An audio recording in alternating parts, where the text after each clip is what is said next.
All right. Hey, everyone. It's Michael Zapersky, and today I'm here with Alex Cattoni. Alex, welcome.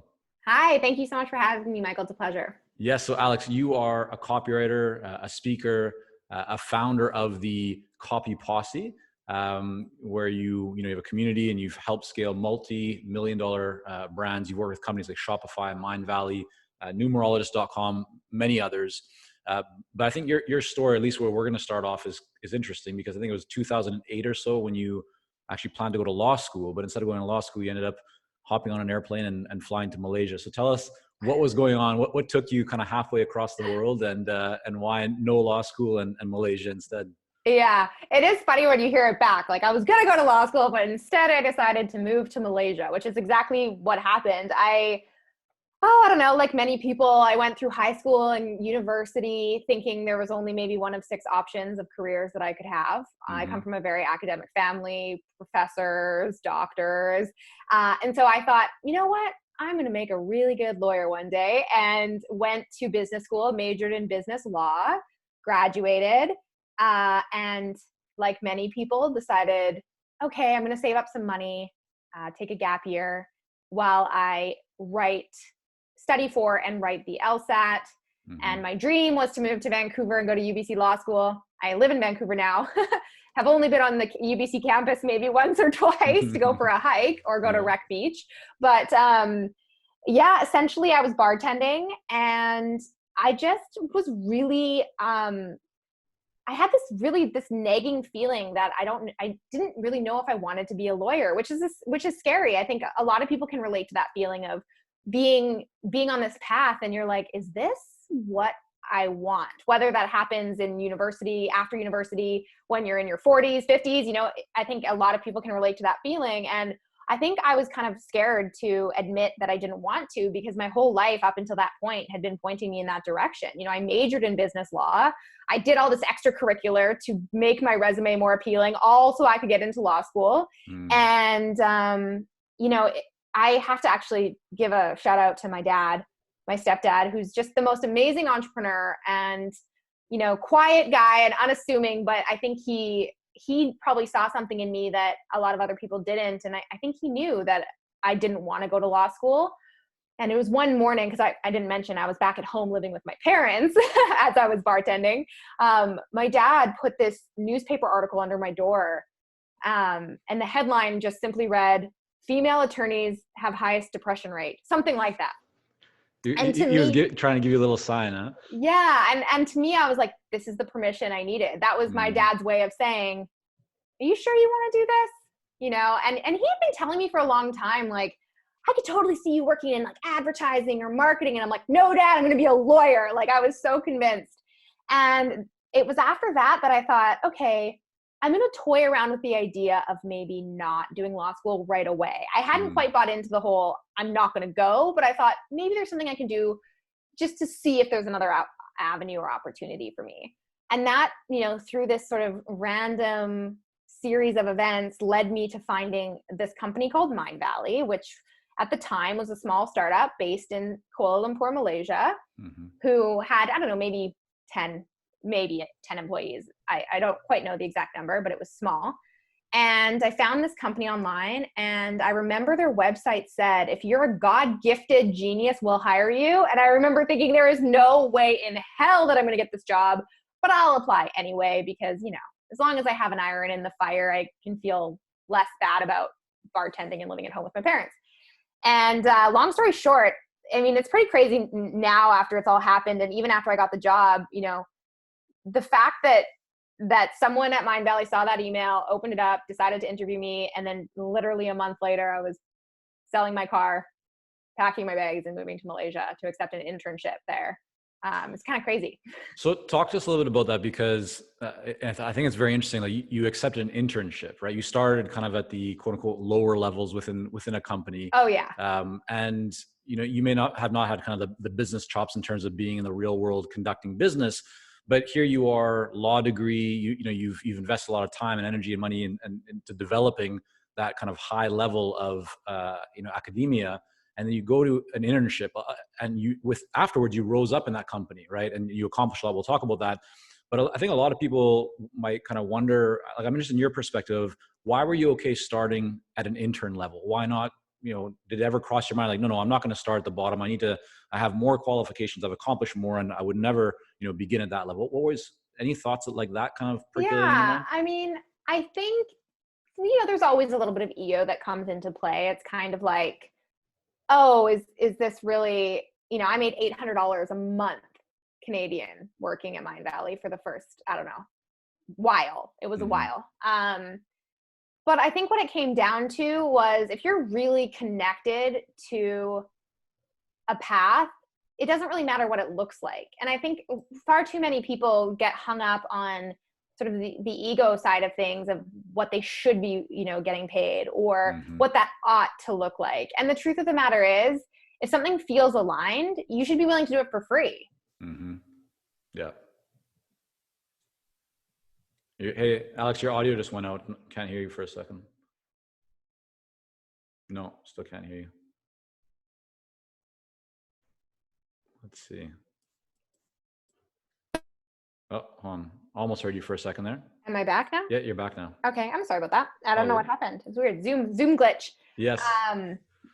Okay, what did I say? I said, So being willing to kind of go down that path, even if you're not going to get paid right. for it. And Yeah. so the reason that really resonates with me is because I remember a job that I had many, many years ago. I was working for kind of a startup company in kind of the bio space. And it also was like very entry level, but fast forward many months later, and I had been given a lot more responsibility within that organization. And I remember the founder of that company saying, yeah, it's interesting that, you were willing to take this job and kind of start with very, like, even admin kind of, projects or activities. But now look where you are, whereas someone else wouldn't have done that. So that really resonates. That you were already seeing almost like the future of what it could be. And you were okay with starting at a lower place. Mm-hmm. And the path can be unconventional too, right? Because yes, it would be very easy for someone to argue, well, you were really young at the time, and of course you were willing to take an internship. You really had never had a job. And that's true. I mean, I had summer jobs and I bartended, but that was my first real job. So of course of course, quote unquote, I was willing to take an internship. But what's interesting about that though is, I was, if not the youngest person in the company, one of the youngest people in the company. And in 3.5 years, I became the creative director of the company. So when I started, it was 10 people. I was the lowest of the lowest on the totem pole. And when I left, I was one of the executive team members of the entire company. The company at that point had grew to, I think, between 55 and 60 people. And I managed an entire team and oversaw the creative direction of all the launches and products. And so, when you're willing to do unconventional things, the path can also be unconventional after that. And, even if you're in your 40s, for example, the path can look very different for you in a year, 2 years, 3 years, if you're willing to forget about what these preconceived notions are, or social constructs around what you should be paid or what your time is worth. And I'm not saying you shouldn't, charge what you're worth or expect to be paid what you're worth, but as I said, if the path is aligned and and it feels right, then money shouldn't really be part of the decision-making process. Yeah, I agree completely. I think when people put money at the forefront, it's usually a short-term decision, right? And not necessarily, you're not thinking long-term, but success really comes from focusing on the long-term, not just on the short-term. So you seem to be very comfortable in front of a camera, right? You record lots of videos, like you put a lot of content. Is that something that you always had, or is it something that you had to kind of work on and develop? Oh, I had to work on it big time. In fact, a lot of my students, one of them dug up an old video of me from my Mind Valley days, and they were laughing about it because they posted it in my coaching group on Facebook, and they were like, oh my gosh, look at what I found. And I was like, that's so embarrassing. I was so bad on video. But I think, a lot of it comes from, just being confident in what you have to say anyway on video. I think there's times where I put my foot in my mouth all the time, but I put my foot in my mouth very confidently. And I think it just comes with practice, and I think the other thing is you always think you look and sound worse than you do, because we're all our own worst critics. And so when I look back, when I first launched my YouTube channel, my first couple of videos make me cringe a little bit. And when I say that to some of my good friends or colleagues, they're like, "You're crazy. You've been good from the beginning." And I'm like, "I don't think so." It just is a matter of starting, putting yourself out there and trusting. It's like when you launch a website. Is anyone's website ever completely done? No. Yeah. Everyone always wants to update and evolve, and it gets better with time. Yeah, definitely. I mean, what we often say to clients is when you think about the highest performers, the most accomplished artists or athletes or whoever, they're prolific, right? Like there's no one that just drew one painting and they were done and it was a masterpiece. Like there's tons of stuff that you never saw that maybe was horrible or it was okay or whatever, but you have to keep putting content out there. Some of it will resonate, some of it won't. But if you're so worried about perfection up front that you don't even end up taking that action, that holds you back from getting, the result you ultimately want. Absolutely. So here we are, 2020, well into the year. What's working right now for you, Alex, when it comes to lead generation? Because you're on LinkedIn, you're on YouTube. It seems like you have a pretty comprehensive marketing approach. You have, a community of copywriters that you work with. You've done lots of work with clients individually. What right now are you doing? What do you find is actually working best to create new opportunities and to create and attract kind of qualified leads? Yeah, that's a really good question. 100% video. I mean, to say that video has completely changed my business is an understatement. So Before I yeah. started my YouTube channel, I did consulting and copywriting for my clients, and that was my business. And it was great. I got referrals, uh, and I had a successful consulting business. It was last year, February 13th, 2019, that I decided to launch my YouTube channel. And I did that to truly more of like sort of an experiment, because Mm-hmm. so many of my mastermind members had talked about the power of video and YouTube. And I thought, I want to just try this to see if I can use this as a strategy in my business, Yeah. but more so because I felt like I was sort of hiding behind this. Um, I was sort of hiding behind the scenes. All the businesses I worked with, I was sort of the one making things go behind the scenes, but didn't really have a personal brand of my own. So it was kind of a personal mission as well. And it was work. Don't get me wrong. I mean, it took me 6 months to get 1,000 subscribers. Mm-hmm. But within the next 6 months, I did a launch to quite a small list of people that was so wildly successful in terms of what typical direct response marketing conversion numbers look like. And it was 1,000% because those people found me through video and felt like they already had a relationship with me. They already knew what I was all about. They knew my vibe. They knew what they could expect in working with me in my programs, because obviously they had watched however many number of my videos. Right. So if you actually do the research, I mean, 82, if not more, percent of web traffic in 2021 will come through video.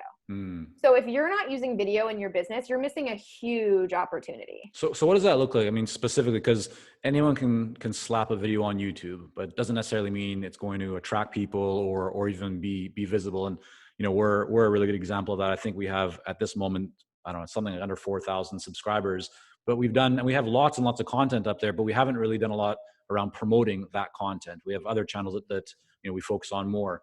So what should we be doing, and what should everyone listening to this be doing if they want to build up just a stronger platform that's actually attracting clients like you've been able to achieve? What are some of the best practices that you would recommend when it comes to YouTube? Yeah, that's a really good question. The thing I always like to say is YouTube people, they like to be spoke to. So like, right, repurposing content I think is great, but tons of direct response marketers do this. And I know because a lot of my friends are direct response marketers, is they'll do a video for something, whether it's a video of them on stage or it's a video that they did for a client, and they go, I'm going to put it on YouTube. And then they wonder why it's not getting traction. Right. Well, YouTube is like this beast of an audience that has a very specific problem. They're looking for answers to it. Like, think about it. Whenever you use YouTube, you're looking for a solution to a problem. Or either that or you're binge watching like episodes of your favorite show or something. But YouTube, you need to address them. Like, hi, YouTube. Hey, YouTube people, it needs to be unique to them. It doesn't mean you can't repurpose content, but I would go the extra mile to make sure that you're giving context. So for example, if you were to put this on YouTube in this video podcast, what I would do is I would record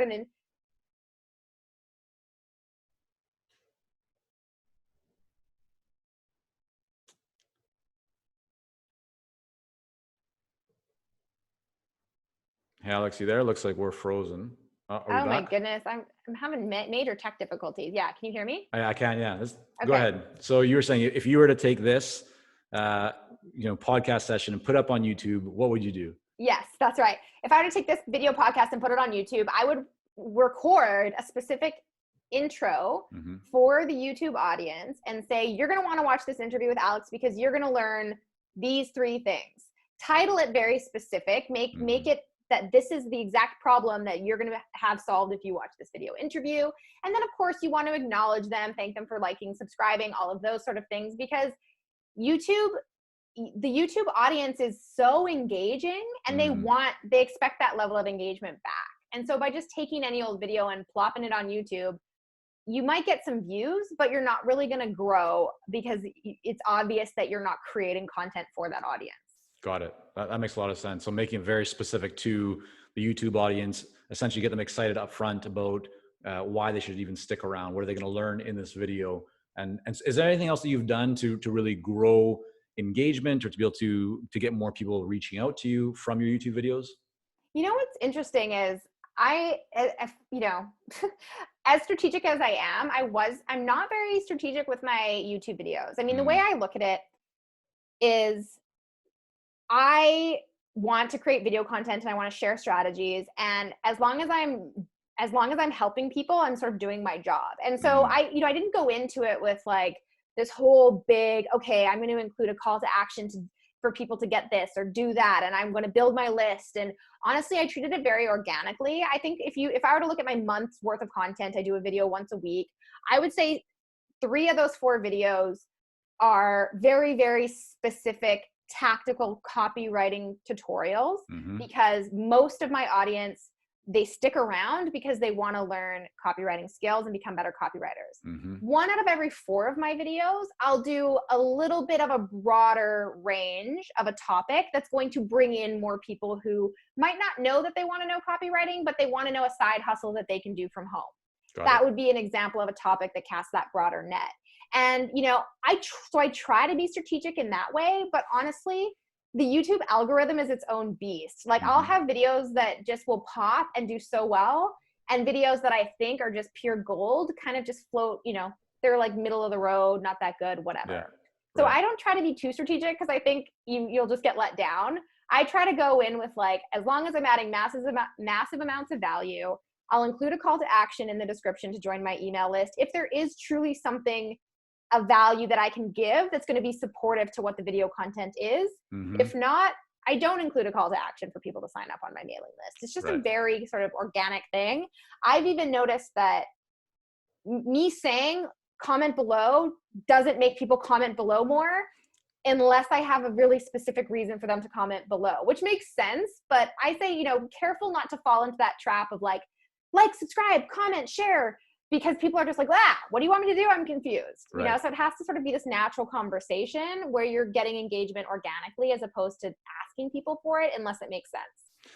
So Alex, we could definitely go deep into, some copywriting questions here, and that's probably what you get a lot of, but I want to take us a little bit of a different direction. Okay. You've productized your business to a degree, right? I mean, you started off writing copy and working on strategy with clients.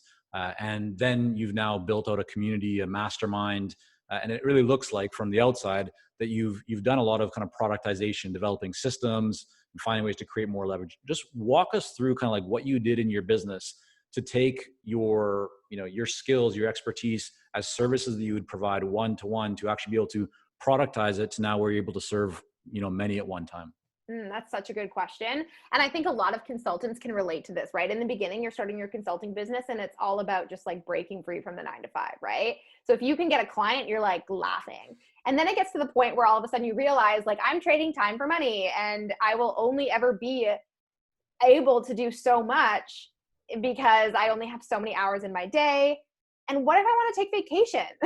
Like, I don't want to forego that income, or, how do I set myself up to be able to scale, And so it started with doing higher leverage partnerships with my clients. And so not only doing sort of the trading time for dollars, but doing sort of equity deals or commission deals, which definitely started sort of that path of, okay. So that, just to clarify that, so for everyone, so that essentially mean, let's say a project was going to be $20,000.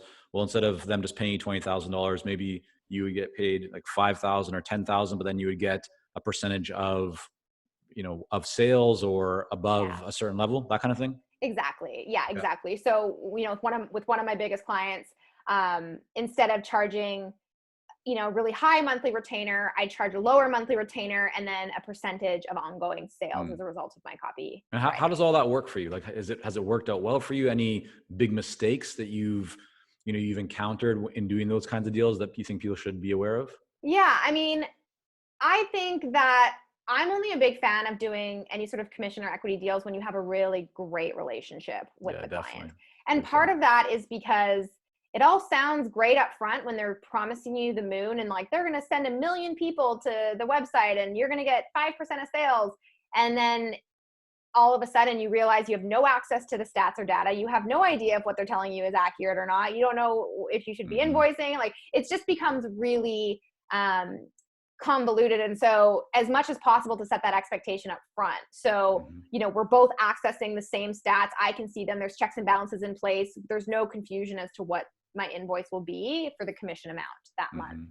So, I don't like to start with the commission basis until I can kind of see, oh, look, here's the type of traction they get. Here's the type of sales that they get regularly, especially if it's for like a launch and it's kind of a one and done thing. That's a little bit easier to track because, let's say you're consulting on a launch or you're writing copy for a launch. You could say, okay, I want to take 5% of sales after merchant fees, after affiliate fees. I mean, get very specific and then say, between this time and this time on this specific page, and then it's closed, done, over.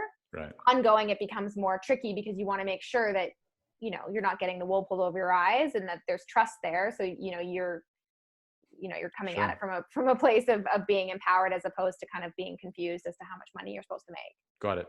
So before I interrupted you, you were kind of taking us through, right? You started off kind of trading time for dollars. Then you went from that into more leverage with kind of, equity or performance-based deals. And then what was the next evolution or kind of step that you went to? Yeah. I mean, the next evolution was like, all right, I need to start building an audience and a personal brand because it's, and this is personal preference too. I think a lot of people enjoy being behind the scenes as consultants because obviously creating a personal brand has this whole other layer of accountability where, I kind of always had fear of commitment. I think like lots of freelancers and consultants and online marketers is I was like obsessed with the idea of freedom. And I liked that I only had to work with a handful of clients, have a few phone calls a week. And that was that. When I committed to starting to do weekly videos, the whole thought of it kind of freaked me out. Like, it's like you're getting married. It's like, you want me to do a video a week?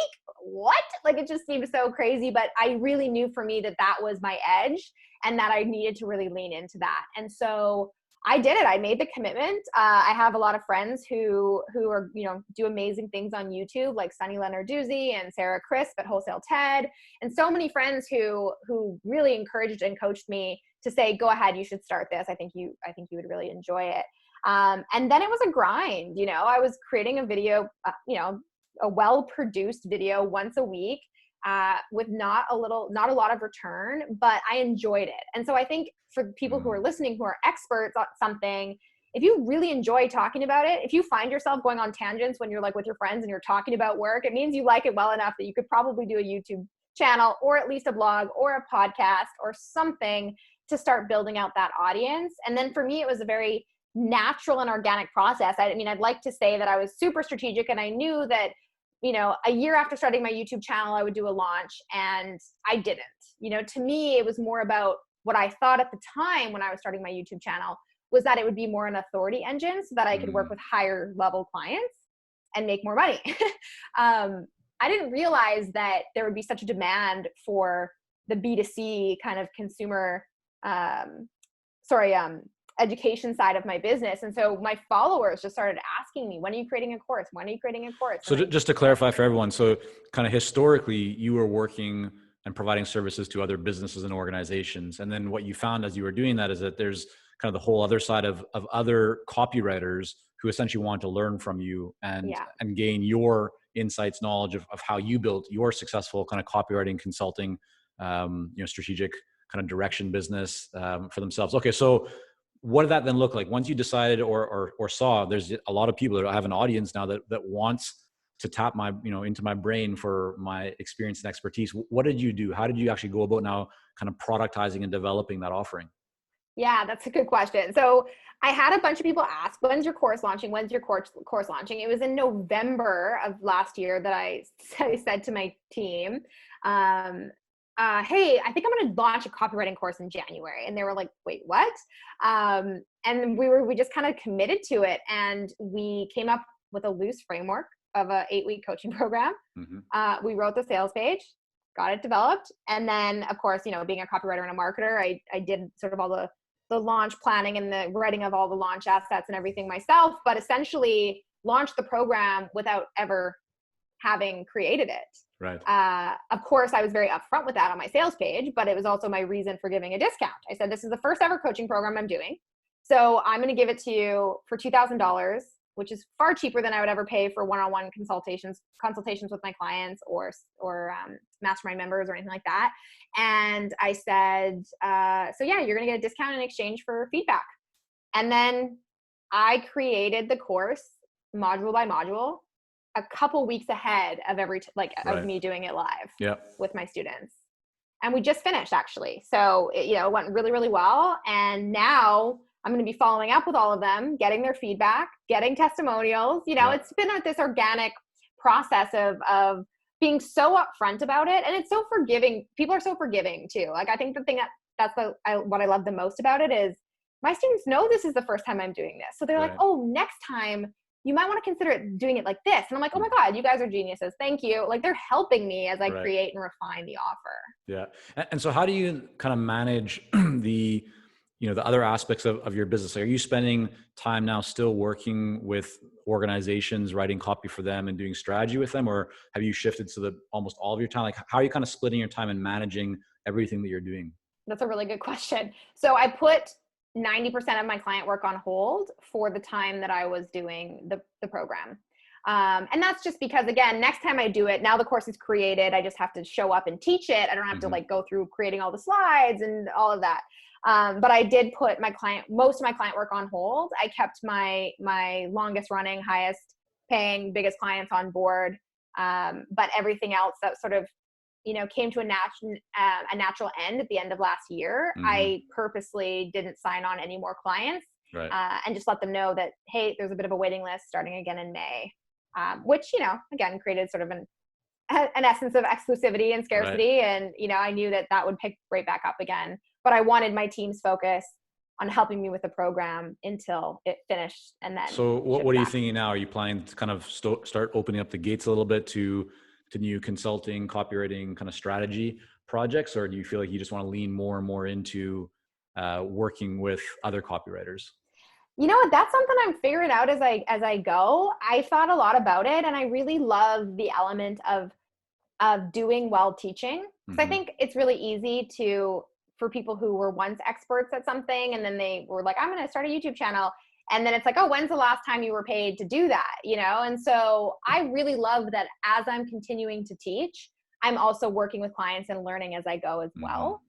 So I think I always want to do some element of both, but, being more selective about the types of clients that I work with, which has always been something that I've done. But, I want to be really excited and fired up with the clients that I work with, and then continue on the education.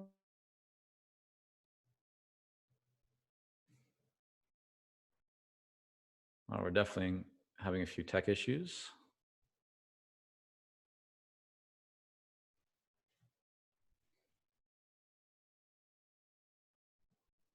Hey, there we go, Alex. All right. Sorry about that. I don't know what's going on with my Wi-Fi. I don't know. Yeah, listen, for everyone listening, we'll get this all edited, but I've actually never, ever had an issue on Zoom. This is the first time like this. So you're special. I'm just breaking the internet. I just got off a 2-hour masterclass too with no problems. But what I was saying was, I'm at that point now where, it goes to show we don't all have it figured out. Like now that my course has ended and I'm starting to bring on more clients, I want to make sure that I'm not completely forgetting about my students, and I have ideas for future programs, but I just, it's a balancing act right now, and I'm trying to consciously and slowly scale. So bringing on more writers to serve my agency side of my business, but also being able to focus on content creation for the academy side of my business. And that's just, I'm figuring it out as I go. Right. So you've also been kind of in the world of personal development for a long time, whether it's working with Mind Valley or other clients, and then yourself being part of masterminds or running a mastermind. You've been surrounded by a lot of very successful people, and people that have just achieved a lot in life. I'm wondering, what have you seen? Like if you've thought about, have you identified any specific kind of habits or traits, mindsets or actions that the most successful people all share? Oh, that's such a good question. I mean, I could just recite the 7 habits of highly effective people, but I think for me, it's one of the big things I think is taking risks, and I don't necessarily mean like going and quitting your job tomorrow or, firing all your clients and start a YouTube channel, but they've done something that puts them outside their comfort zone. I think of my decision to move across the world to Malaysia. I still look back at that now and it's like, I can't even really believe that I did that. But whatever that looks like for different people, I can think of so many of my colleagues and business partners and people who are so successful now, and they all have very, very inspiring stories because it was like, oh, I used to work at a gym, or, I ran a nightclub, or it's something so different, but they saw an opportunity, they took a risk. And then I think it's continuing this idea of education and access. Cause you said, surrounding yourself with successful people, surrounding yourself with people who you want to be. I think that's so important. And whatever that looks like, whether it's consuming content like podcasts, going to networking events, meeting fellow entrepreneurs, or, whatever that looks like, but just constantly don't be isolating yourself. And I think that that's really common sometimes with entrepreneurs. It's like this lone wolf syndrome is like, I got to do it on my own. Or I think another one, it's like the people believe they know what they need to know, and they kind of become just comfortable and complacent. And it's just so dangerous, because you never stay where you are. Even though you might be at a place where you feel good right now, the moment that you stop is the moment that you're actually going down, because the competition, the marketplace is, if they're moving forward, right, you're not staying. It's like, it's a seesaw. Absolutely. So they're moving up, you're going down. So I think it is so important. I completely agree with you. Surround yourself with good quality people that can inspire you, people that can motivate you, people that can just show you like, different ways of looking at things and really expand your mindset is so, so important. So I'm with you on that. Continue learning. Yeah. And continue learning. I think, I don't know, or the 3 most dangerous words, or sorry, no, I already know that, or whatever. I can't remember what the quote is. It's like the most dangerous words. You want to go into any room and be like, what can I learn today? Like, who can teach me something? Because you can always learn something. Definitely. Well, Alex, listen, I want to thank you again for coming on the podcast here today. I want to make sure that people can also learn more about you, your work, check out your videos. Where's the best place for them to go? Is it to your website, or kind of give us a URL here and we'll get all linked up for you? Absolutely. They can just go to alexcattoni.com, CATTONI, and there they'll find my YouTube channel and socials and all of the things. So fantastic. Well, thanks again so much. Thank you so much, Michael. This was really fun.